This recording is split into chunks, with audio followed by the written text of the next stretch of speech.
हरे कृष्णा।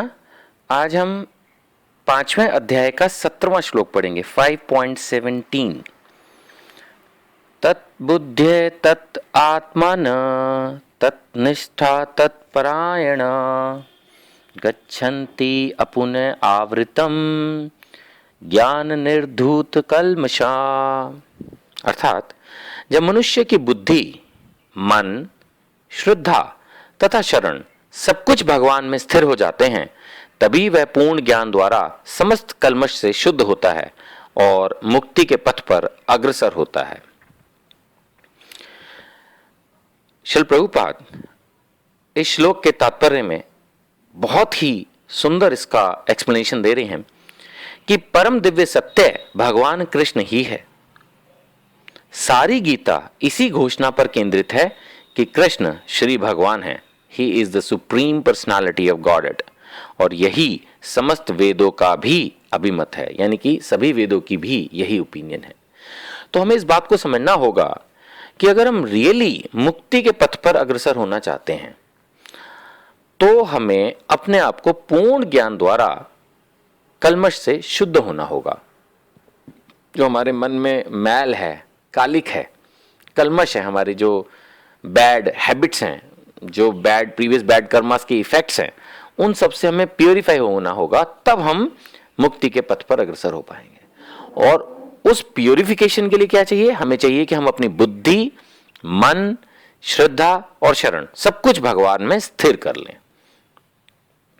बुद्धि भगवान में स्थिर होने का जो मैं समझ सकता हूं उसके अनुसार कि अगर हम अपने दिमाग से ये बात सोचें कि हाँ, कृष्ण भी एक देवता हैं, मैं भी एक इंपॉर्टेंट देवता हैं, और हमारी बुद्धि ये सोचे कि नहीं नहीं ऐसा नहीं है, कृष्ण तो विष्णु के ही एक अवतार हैं, विष्णु के तो अनेकों अवतार थे, उनमें से एक हैं, सब भगवान एक हैं। चाहे हम शनि देवता की पूजा कर लें, पीपल के पेड़ की पूजा कर लें, या हम किसी भी एक देवी देवता के पास चले जाएं, किसी भी, सब एक ही है। तो अगर हम इस तरह की बुद्धि रखते हैं तो इसका मतलब अभी हम इस बात को नहीं समझ पा रहे हैं कि कृष्ण परम भगवान है। हम गीता को सुप्रीम बुक नहीं मान पा रहे हैं, हम हरे कृष्ण महामंत्र को सुप्रीम नहीं मान पा रहे, क्योंकि हमारी बुद्धि इस चीज को एक्सेप्ट नहीं कर पा रही है। तो इसका मतलब अभी तक हम कृष्ण में स्थिर नहीं है। अगर हम रियली अपने आप को इंटेलिजेंट मानते हैं तो हमें चाहिए कि हम इस बात को समझने का प्रयास करें कि कौन है परम भगवान। एक ही होगा, किसी के भी पिता एक ही होते हैं, 100 तो नहीं होते। तो फिर 100 भगवान कैसे हो सकते हैं? 33 करोड़ देवी देवता हैं, भगवान नहीं है। तो हमें अपनी बुद्धि को इस चीज के लिए अप्लाई करना होगा सबसे पहले कि मैं कौन हूं, भगवान कौन है। अगर हम रियली मुक्ति के पथ पर जाना चाहते हैं, भक्ति में प्रोग्रेस करना चाहते हैं, अगर हम अपने बिजनेस लाइफ में खुश हैं तो ठीक है, फिर करते रहिए, जो कर रहे हैं वो एक अलग बात है। अगर हमें भक्ति में प्रोग्रेस करनी है तो अपनी बुद्धि को ये प्रश्न हमें देना होगा कि मैं कौन हूं, कहां से आ गया, यहीं क्यों पैदा हुआ, जिस भी शहर में हमारा जन्म हुआ उसी घर में क्यों पैदा हुआ, कहीं और भी तो हो सकता था। मरने से पहले मैं क्या क्या काम करूंगा, क्या मेरे जीवन में प्रोग्रेस हो पाएगी, मरने के बाद मैं कहां जाऊंगा, ये दुनिया किसने बनाई। तो हमारे पास जो बुद्धि है, अगर हम अपने आप को इन प्रश्नों पर लाते हैं तो वो बुद्धि का सही उपयोग है। हम अपनी इंटेलिजेंस से उन चीजों को समझने का प्रयास कर पाए। अगर हम इन प्रश्नों के बारे में सोचते ही नहीं कि दुनिया किसने बनाई, मैं कौन हूं, भगवान कौन है, जीने से पहले क्या था, मरने के बाद क्या होगा, तो इसका मतलब फिर we are not intelligent frankly. हम इन बेसिक क्वेश्चंस के बारे में तो सोच ही नहीं रहे। आखिर हर आदमी मरता क्यों है, हर आदमी बूढ़ा क्यों हो रहा है, हर आदमी बीमार क्यों हो रहा है, क्या इससे बचने का कोई उपाय है? नहीं सोचते। हम ये तो सोचते हैं कि आज मुझे फीवर है, ये फीवर कैसे उतरेगा। हम ये तो सोचते हैं कि यार मैं बुढ़ापे की तरफ जा रहा हूं, क्या करूं जिससे थोड़ा सा मैं यंग दिखूं, यंग रहूं। लेकिन हम ये नहीं सोचते कि क्या ऐसा भी कोई सोल्यूशन है कि डेथ हो ही ना, क्या ऐसा भी कोई सोल्यूशन है कि हम बूढ़े हो ही ना। हम इन बातों के बारे में नहीं सोचते, वहां तक सोच ही नहीं जाती। लिमिटेड थॉट है, आज अभी फिलहाल ये प्रॉब्लम है, ये कैसे सॉल्व होगी, ये भी ठीक है, इसको भी तो सोचना है, लेकिन वो भी सोचना है। यही बस असली बुद्धि है।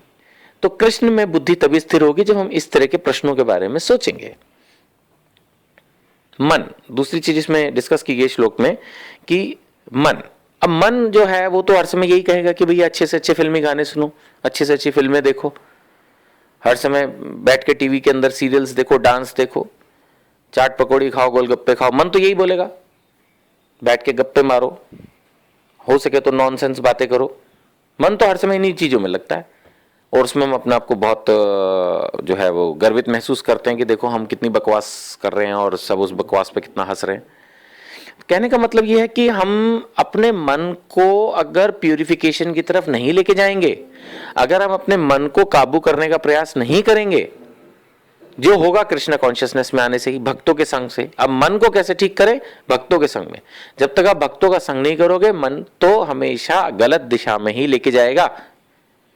अगर आप भक्तों का संग करोगे, कृष्ण प्रसाद ग्रहण करोगे, तो धीरे धीरे मन काबू में आने लगेगा। धीरे धीरे, एकदम overnight switch on switch off नहीं हो जाएगा, बट यस, धीरे धीरे धीरे धीरे मन काबू में आने लगेगा।